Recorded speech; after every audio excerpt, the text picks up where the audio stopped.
These are tough times for Europe. The old continent is under pressure from Washington, Beijing and Moscow. The trade dispute with the US is barely settled. And already Trump rattles Europeans with a new security doctrine. China threatens to cut off vital raw materials, squeezing Europe's economies further. And since Putin's war on Ukraine, energy prices have soared, in Germany most of all. Yet the question remains, what's on the asset side for Europe? Where is innovation happening? Where are the trump cards? On To The Point, we ask, a continent of power, does Europe know its true strength?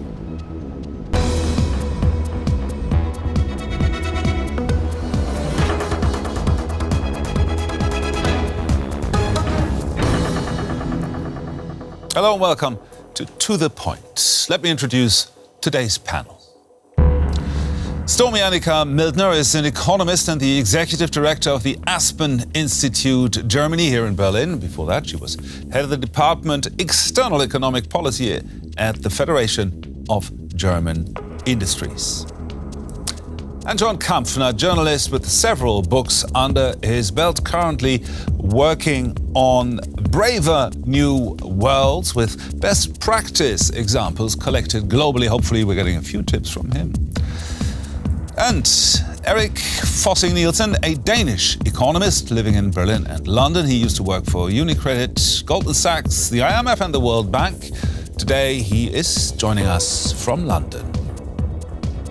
A warm welcome to all of you. And I would like to start slightly differently, because once again the US president has affronted Europe's alliance partners, most recently with his new security doctrine.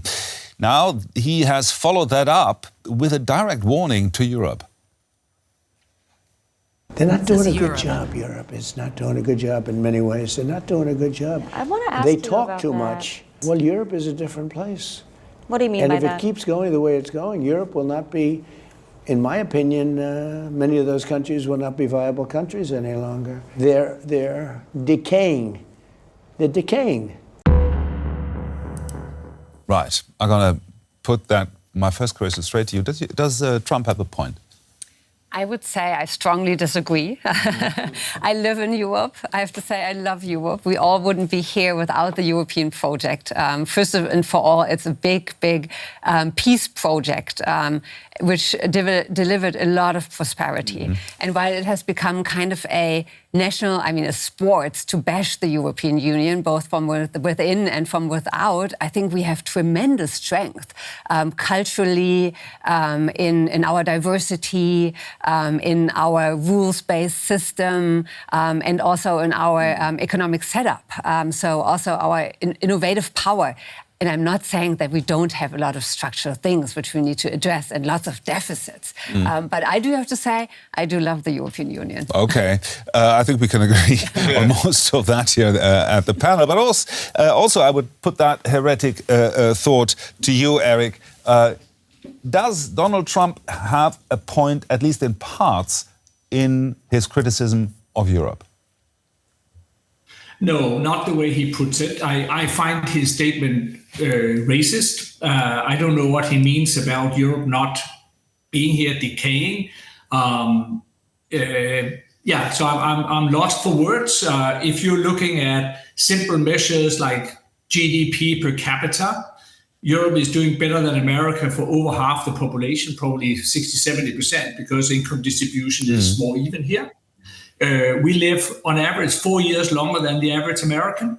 So I don't know exactly, and we put up 1/10 of what they do in prisons in order to keep our society safe. So I don't really know what he's talking about, that we're decaying. Few very interesting data points you just pull out of your sleeve there. Very good.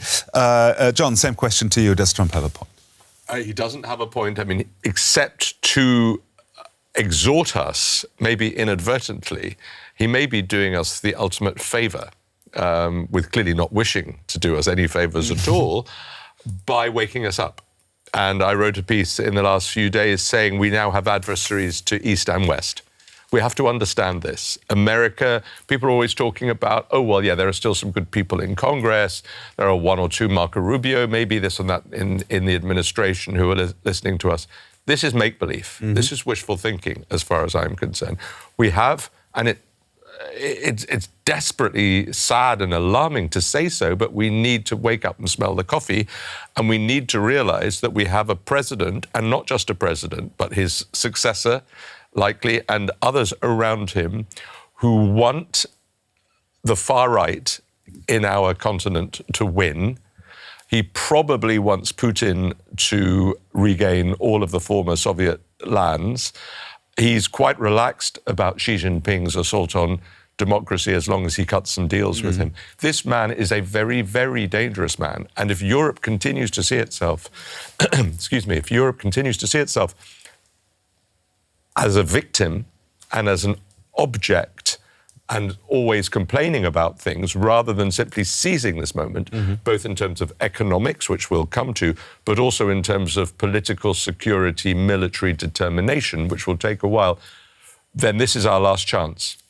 I would like to, as you said, come to the economic details a bit later. First, Stormy, when we spoke before the show, you said you're speaking to all sorts of people on the political left, on the political right. Does the American political right see Europe no longer as an ally, but an adversary? I would say that is probably correct in a lot of perspectives, and also not as a viable partner and an attractive partner. So when I looked at the the security strategy, I saw three things in there which I find deeply worrisome. Not really new. I mean, if we remember J.D. Vance's speech at the Munich Security Conference, nothing comes really as a surprise.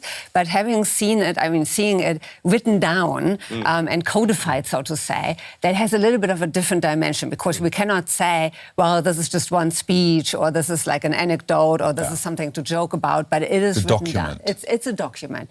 And the first one is the America First doctrine, also on economic terms, the trade policies, tariffs, and so on. The second one is, which is also really strong in there, this is the Western Hemisphere chapter, where the document speaks about great powers, and great powers have backyards or spheres of influence, and others are supposed to stay out of it. So Europe and China and so on are not named here, but indirectly it means stay out of our backyard. So I find that also worrisome. And we'll stay out of yours. Yes, Which absolutely. basically means, if I may interrupt, America can do what it likes with Venezuela, possibly with Cuba.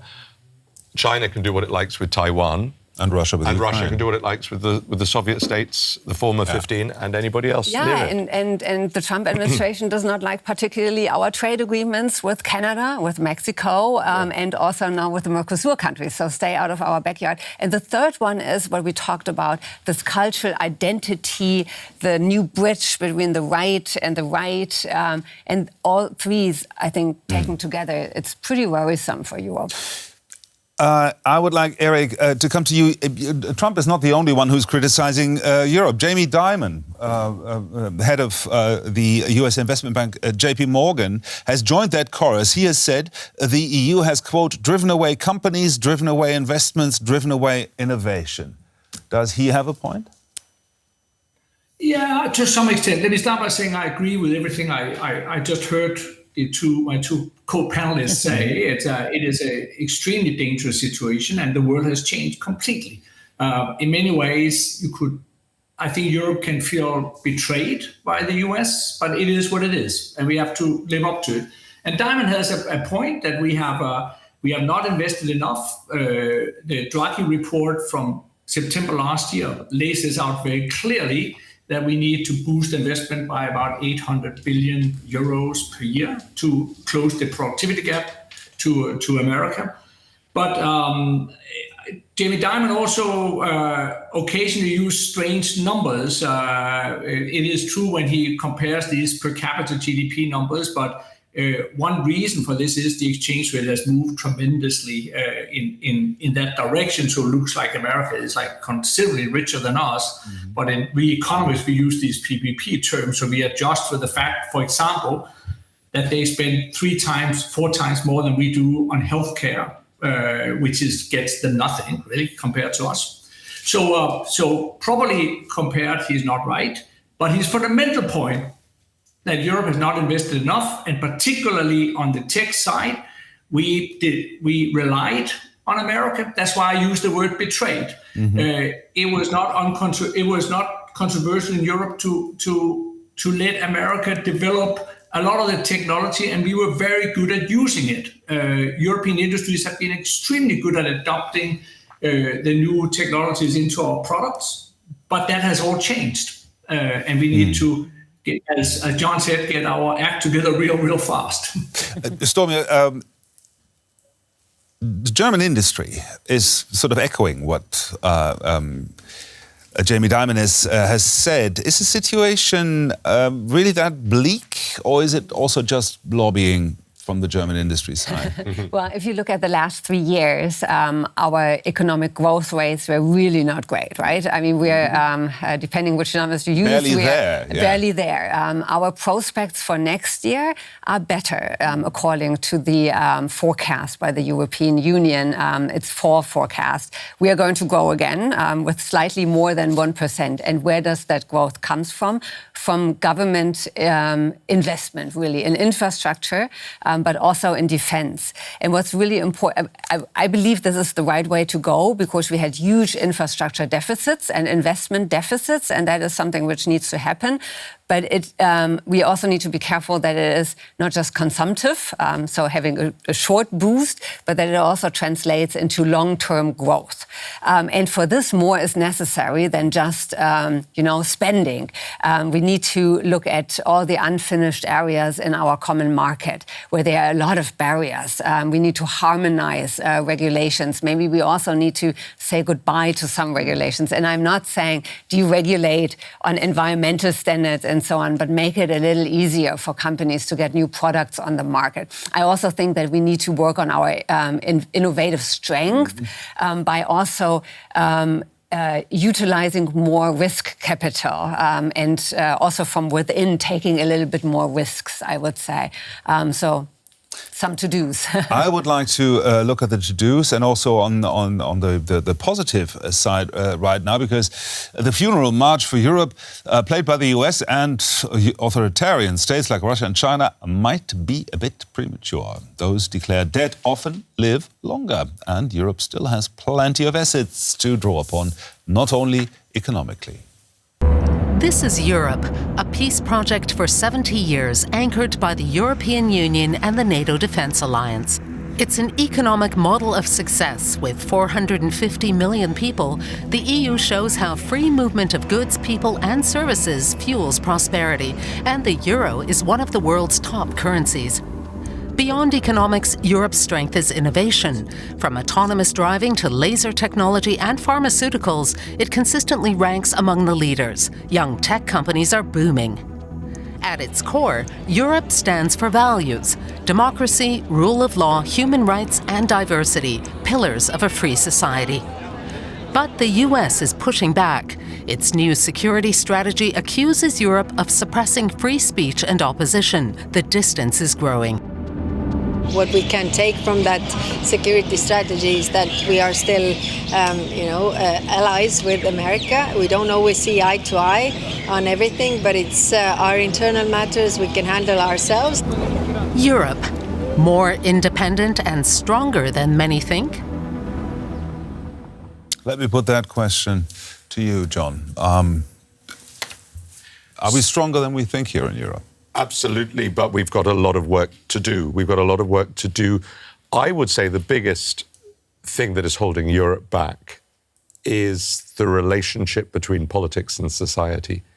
There is such a sense of Europe undermining itself from within, fueled by bots from the Kremlin that were responsible to large measure for Brexit and have been paying European far-right parties. And now Trump has got in on the act and is absolutely furthering them. So we have this cancer within our societies. And what mainstream politicians have to do, and I saw a little bit of that in Friedrich Merz's TV appearance with a studio audience a few days ago is to show much greater determination and much greater strength. We can talk ourselves down. Now, that's not to say that in very practical terms, from digitization to long-term planning to strategic thinking, across a whole area of huge problems, we don't have work to do. But the biggest thing that is holding us back is a lack of self-belief and a lack of social cohesion. So what can Europe do, Stormy, to counter this, and instill some more self-belief in itself? So first of all, I would say Europe is more than its institutions, right? We have the Commission, the Parliament, the Council, but it's also very much the member states. And if we look at the past of the EU, the big Europeanization periods and projects, they came from individual member states who joined and pulled everybody behind them. And what I think is really necessary is more unity between the 27, but also some countries going into the lead. And I would say it needs to be Germany, it needs to be France, it needs to be Italy, it needs to be Poland. And they need to create a positive narrative about the EU, and not just the EU as a regulatory, swamp, which now needs to be dried, but as a positive thing and a strength, really. And if we look from the inside to the outside, I think we also need to be a little bit faster with our partnerships. Free trade agreements with partners, we've been very slow in the past, and they need to be negotiated, but they also need to be passed internally. So thinking that we still haven't passed the trade agreement with Canada in a lot of EU member states, I mean, that's scandalous. Yeah, so we need to be just a lot faster on that front as well. Erik, let's talk about the stock market, for example. The stock market trades on the future, but the German DAX and the American S&P are running neck and neck. Also, Europe still has major successful companies and startups, the Dutch ASML, SAP, in Germany, Danish, the pharma giant Novo Nordisk. So if we look at all this, could you give us a picture of how strong are we really? I think we are very strong in specific areas, but we lost out on the tech revolution and sort of as you all know, are now being risked at the AI revolution also. I think if I may add to what was said, what we need to do is we need to understand that education and science is going to be absolutely necessary. So, for example, in Europe, we are spending typically in Germany 4.5% of GDP on education. In Sweden, it's 7%, right? So I don't understand why Europe in general doesn't. France does also a little bit better. It would be obvious to add 0.5% to 1% of GDP on fundamental education, starting from primary, but all the way up. In China, you're already teaching 12-year-olds how to deal with AI. We're not even started thinking about it yet. And the other thing I would argue is that it has been proposed by CDU, I believe, in Germany, but I'm not sure where it come from originally, a pan-European tech university, for example. It will cost no more than a couple of billion euros to set up. Integrating, for example, private businesses with research, just like you've done in America. This has to come from governments. You cannot just assume that the private sector will do it. The German auto industry is a perfect example. They spend more on research than anybody else in Europe. And I'm quite optimistic they will get through this, but everybody would argue that probably one of the biggest worries in Germany now is how the auto industry adjusts to this new world of China and America. So it's not enough just to assume that companies will do it. The government has to take leads, and Europe has to take this lead. And I think the issue of education and science has to be upgraded. And I think, let me finally say, I think there is good hope here, particularly as Germany is beefing up the defense industry, assuming they don't spend it on barracks only. We know from research that higher defense spending leads to longer-term productivity growth because of the interfaces between science and defense. And we know this from history in America, but we also know it from other research. I'd like to go into one point of criticism that is always directed towards the EU, and I think rightly so, and that's bureaucracy. the increasing amount of laws that is coming from Brussels, and many say stifling economic activity in many cases. Is the EU, in terms of bureaucracy, reformable? Does it need to be reformed in that way? And is it possible? It needs to be harmonized. There are so many... But that's what we've been doing for years now, harmonizing everything. Yeah, but there are so many regulations that are EU, that are nation state. Some are regional in different countries as well. There is a big body of work to do, but I think we've also fetishized this as well. I mean, America has huge bureaucracy, and it's also a very analog bureaucracy as well. So there is always a sense of beating up on Europe. But no, I mean, if Europe can, I mean, Germany is possibly, I mean, there is no country I know where you get, whether it's from the tax authorities or a refund from the train company, and you get refunds all the time because the trains are always late, but you get these things, letters through the post. Yeah. And a letter through the post for something like that, you would have thought went out with a horse and cart, right? And there is so much that just with a flick of a switch, you could do this, and Germany is starting to do this very, very quickly. Just one quick point on Germany specifically. Look, I wrote a book 5 years ago. It was called Why the Germans Do It Better. I remember, from a grown-up country. It was a bestseller in the UK. I was scratching my head when I saw that title. And Germans, I remember on Deutschlandfunk and radio stations saying, but how could you write this? How on earth could you write this? You know, and it's been even more so over the last 5 years. Would you still write this sort of thing? The answer is, as Americans would say, hell yes, I would. For this reason, Germany now has finally woken up to the need to spend, to build, to develop, to modernize, to digitize. If it does it, and €500 billion is a lot of money just for infrastructure. We're not even talking about the absolutely existential issue of beefing up its military. If it does it, it will still have a GDP per capita ratio below that of equivalent countries. Germany will still be in good nick at the end of it. So if we can get through both politically and economically, and it's a big if, and societally, the next few years of this storm from all sides, I think the major European countries could be in reasonable nick. But that's a very niche view. That is not a popular view. Erik, let me just first go to Erik. Would you agree to that? Yeah, let me pick up what John said about digitalization. Part of Europe has done this very well and is way ahead of America. Give you a very quick example. I bought a piece of land a couple of years ago in Denmark. I got permission to build a house. I got a mortgage for the bank. I never had to leave my desk here in London. Everything was digital. Everything. Taxation, mortgage, approval, everything. So there's a lot to be done. There's a lot of pick up, and life is a lot easier that way.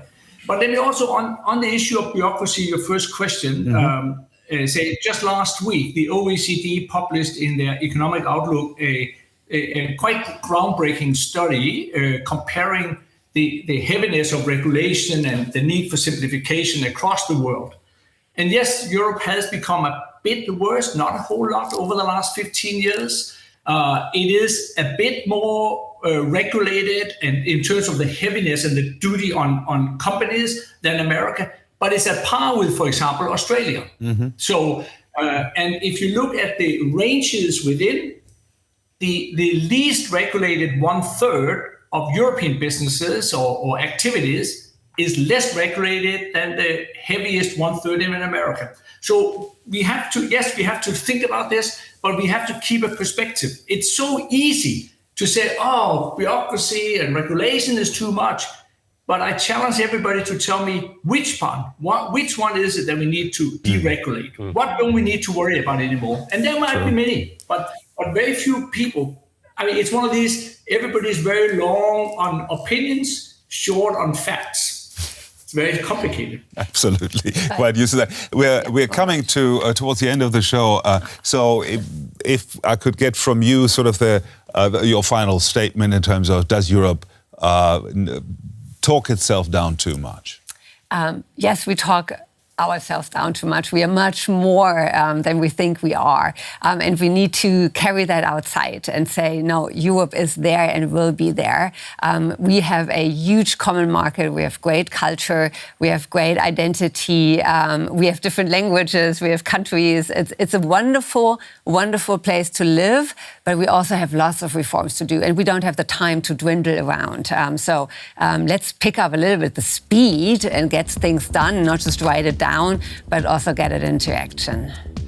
Okay, we have to leave it here, I'm afraid. Thank you very much to my panel. That's it from us. We hope you enjoyed this show as much as I did. If you're watching us on YouTube, do please leave us a comment down here underneath this in the comment section. Thanks to my panel. Thanks to all our viewers. See you next time.